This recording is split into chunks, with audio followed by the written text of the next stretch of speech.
আসসালামু আলাইকুম। আশা করি সকলেই ভালো আছেন। সুপ্রিয় চাকরি প্রত্যাশী ভাই ও বোনেরা, আপনারা সকলেই জানেন প্রাণী সম্পদ অধিদপ্তরে নিয়োগ সার্কুলার প্রকাশ করা হয়েছে। যেখানে কিন্তু পদসংখ্যা ৪৮৩ জন, অর্থাৎ পদসংখ্যা কিন্তু বিশাল বড়। তো এই সার্কুলারে শুধুমাত্র এইচএসসি পাস করে আপনারা আবেদন করবেন। তো এই সার্কুলারটা অবশ্যই আপনারা শেষ পর্যন্ত দেখবেন। তো আজকের ভিডিওতে আমরা এই সার্কুলার নিয়ে বিস্তারিত আলোচনা করব। কিভাবে আপনি আবেদন করবেন, কাদেরকে নিয়োগ দেওয়া হবে, শিক্ষাগত যোগ্যতা, বেতন স্কেল, তারপরে পাশাপাশি এখান থেকে আমরা আবেদনের পদ্ধতি, এই বিষয়গুলো নিয়ে আমরা আলোচনা করব। অবশ্যই ভিডিওটা শেষ পর্যন্ত দেখার জন্য অনুরোধ করা হইল। আরেকটা বিষয় হচ্ছে, আপনি যদি আমাদের চ্যানেলে নতুন হয়ে থাকেন অবশ্যই সাবস্ক্রাইব করে রাখবেন। বাংলাদেশের সকল সরকারি চাকরি নিয়োগ সার্কুলার আমাদের এই চ্যানেলে আপলোড করা হয়। এর জন্য অবশ্যই সাবস্ক্রাইব করে আমাদের সঙ্গে যুক্ত থাকবেন।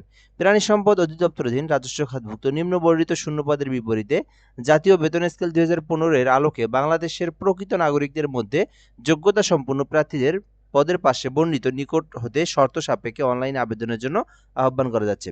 তো মূলত এই সার্কুলারটা বাংলাদেশের যে কোনো জেলার যে কোনো প্রার্থী চাইলে আবেদন করতে পারবে।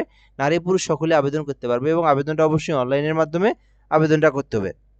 আর এটা কিন্তু একটা সরকারি নিয়োগ সার্কুলার, যেটা হচ্ছে প্রাণী সম্পদ অধিদপ্তরের নিয়োগ সার্কুলার। এই বিষয়গুলো আমরা এখান থেকে দেখে নিলাম। তো ১ নম্বরে আছে ভেটেরিনারি ফিল্ড অ্যাসিস্ট্যান্ট। তো আপনারা যদি এই সার্কুলার আবেদন করেন তো এটার পদের নাম হচ্ছে ভেটেরিনারি ফিল্ড অ্যাসিস্ট্যান্ট, যেটার সংক্ষিপ্ত রূপ হচ্ছে VFA। এটা হচ্ছে সংক্ষিপ্ত রূপ। আর এটার বেতন স্কেল ১৪, গ্রেড ১৪ এবং বেতন স্কেল ১০,২০০ থেকে ২৪,৬৮০ টাকা। পদসংখ্যা ৪৮৩ জন, পদসংখ্যা কিন্তু অনেক। তো আপনারা এটাতে আবেদন করতে পারেন। তবে শিক্ষাগত যোগ্যতার বিষয় আছে এখানে। সেটা হচ্ছে কোনো স্বীকৃতি বোর্ড হইতে বিজ্ঞান বিভাগে অনন্য উচ্চ মাধ্যমিক সার্টিফিকেট বা সমমান পরীক্ষায় উত্তীর্ণ সহ সরকারি ভেটেরিনারি ট্রেনিং ইনস্টিটিউট বা লাইভস্টক ট্রেনিং ইনস্টিটিউট হইতে সংশ্লিষ্ট বিষয়ে ১ বছরের প্রশিক্ষণ প্রাপ্ত হতে হবে। অর্থাৎ এই সার্কুলারে আপনি যদি আবেদন করতে চান সেক্ষেত্রে ১ নম্বর যে বিষয়টা সেটা হচ্ছে আপনাদেরকে উচ্চ মাধ্যমিক অর্থাৎ ইন্টার পাস, এইচএসসি পাশে আপনাকে অবশ্যই সায়েন্স থাকতে হবে। তাহলে কিন্তু আপনারা আবেদন করতে পারবেন। তো আমি আবারও আপনাদেরকে বলি, অবশ্যই আপনাদেরকে এইচএসসি থাকতে হবে সায়েন্স, তাহলে আপনারা আবেদন করতে পারবেন। আরেকটা বিষয় এখানে বলা আছে, লাইভ স্টক ট্রেনিং ইনস্টিটিউট হইতে সংশ্লিষ্ট বিষয়ে ১ বছরের প্রশিক্ষণ প্রাপ্ত হতে হবে, তাহলে কিন্তু আপনি আবেদন করতে পারবেন। খ নম্বরে বলা আছে প্রাণী সম্পদ অধিদপ্তরের ক্যাডার বহির্ভূত গেজেটের কর্মকর্তা এবং নন গেজেটের কর্মচারী নিয়োগ বিধিমালা ২০২৩ এর তফসিল ২ অনুযায়ী গৃহীত পরীক্ষায় উত্তীর্ণ হতে হবে। তো এটা কিন্তু কোনো শিক্ষাগত যোগ্যতা না, আবার কোনো অভিজ্ঞতাও না। এটা বলা হয়েছে যে আপনার এই গেজেট ২০২৩ সালের তফসিল ২ অনুযায়ী এই গেজেটের নিয়ম নীতিমালা অনুযায়ী পরীক্ষায় উত্তীর্ণ হতে হবে। অর্থাৎ এই বিষয়টার সঙ্গে কিন্তু আপনাদের এটা হচ্ছে আপনার পরীক্ষা কোন নীতিমালা অনুযায়ী পরীক্ষা হবে। একটা পরীক্ষার নির্দিষ্ট একটা নীতিমালা থাকে প্রতিটা অধিদপ্তর মন্ত্রণালয়ের। সো প্রাণী সম্পদ মন্ত্রণালয়ের যে নীতিমালা আছে ২০২৩ এর তফসিল ২ অনুযায়ী, সেই অনুযায়ী আপনাদেরকে পরীক্ষাটা হবে। সেই পরীক্ষায় আপনি উত্তীর্ণ হলে আপনি এই চাকরিতে আপনি উত্তীর্ণ হবেন। ঠিক আছে? তো এই বিষয়গুলো আমরা এখান থেকে দেখে নিলাম।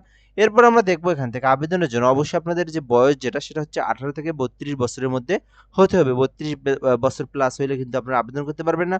আবার ১৮ বছরের নিচে হলেও আবেদন করতে পারবেন না। আর এখানে বলা আছে যে আবেদনের শুধুমাত্র তারিখ, আবেদন শুরুর তারিখ যেটা সেটা হচ্ছে ৩/১২/২০২৫ এ শুরু হয়েছে।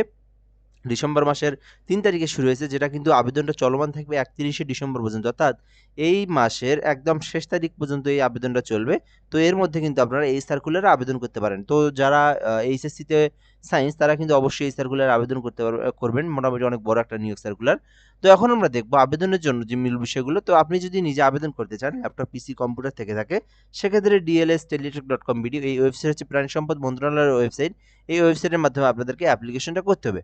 এরপরে যদি আমরা এখান থেকে দেখি আবেদনের যে বিষয়টা কত টাকা ফি প্রদান করতে হবে, তো আপনারা জানেন প্রতিটা সার্কুলারের কিন্তু গ্রেড অনুযায়ী ফি প্রদান করতে হয়।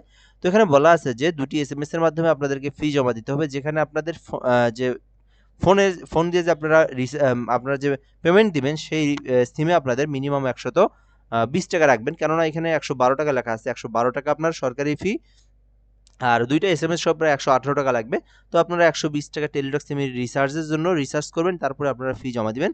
তো কিভাবে ফি জমা দিবেন এখানে বলা দেওয়া আছে কিন্তু সুন্দরভাবে। ডিএলএস লিখবেন। প্রথমে আপনারা মেসেজ বক্সে আসবেন। ডিএলএস স্পেস ইউজার আইডি লিখবেন। অ্যাপ্লিকেশন কপিতে দেখবেন user ID. So user ID দিয়ে আপনারা সুন্দরভাবে ক্যাপিটাল ওয়ার্ডে বসাবেন। দেওয়ার পরে আপনারা 16322 যেটা টেলিটক সিমের নাম্বার, সেই নাম্বার আপনারা সেন্ড করে দিবেন। সেন্ড করে নাম্বার দেওয়ার পরে কিন্তু আপনাকে একটা পিন নাম্বার দেওয়া হবে। সো পিন নাম্বার দিয়ে আপনারা পরবর্তীতে এসএমএস লিখবেন DLS space ES space pin number দিয়ে 16322 নাম্বার আপনারা সেন্ড করবেন। সেন্ড করার পরে কিন্তু আপনার অ্যাপ্লিকেশনটা হয়ে যাবে।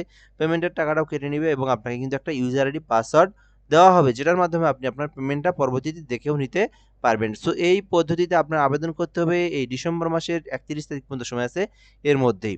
তো আশা করি আপনারা এই সার্কুলার নিয়ে বুঝতে পেরেছেন। যদি আরও কোনো কিছু আপনার জানার থেকে থাকে, এই সার্কুলার নিয়ে বিষয়ে আনুষঙ্গিক কিছু জানার থেকে থাকে, সেক্ষেত্রে আপনি কমেন্ট বক্সে কমেন্ট করে জানাতে পারেন। ইনশাআল্লাহ আবার রিপ্লাই দিয়ে সেই বিষয়টাকে আপনাদেরকে জানিয়ে দেওয়ার চেষ্টা করব। ভালো থাকবেন। এ পর্যন্ত ভিডিওটা। আসসালামু আলাইকুম।